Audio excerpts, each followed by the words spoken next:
Welcome to our channel. Today we how to configure Vanguard account security questions and device sessions, detailed guide step by step clearly. To begin configuring your Vanguard account security questions, log into your Vanguard account using your username and password. Once you are logged in, navigate to the Profile section of your account.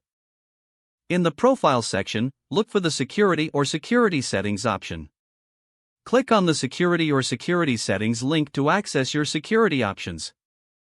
Here, you will see an option to set or change your security questions. Select this option to proceed. You will be presented with a list of available security questions. Choose 3 security questions that you feel comfortable answering. Make sure these questions are not easily guessable by others. After selecting the questions, enter your answers in the provided fields. Double-check your answers for accuracy before moving forward. Once you have entered your answers, look for a Save or Submit button and click it. Your security questions are now configured.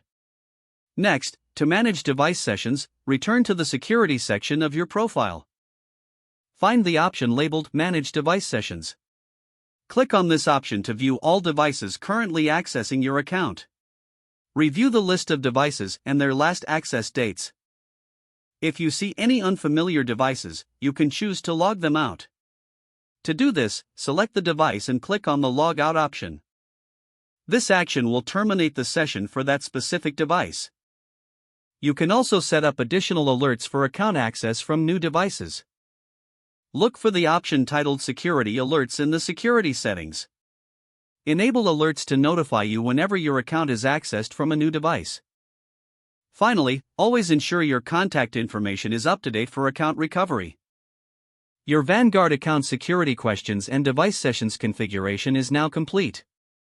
If the page does not load, refresh the browser or try again in a private or incognito window. Make sure you are using the correct email address, then retype it carefully to avoid small typos. If your password is not accepted, use the Reset option and create a new strong password you can remember. Check your spam folder for verification or security emails, then complete any requested confirmation steps.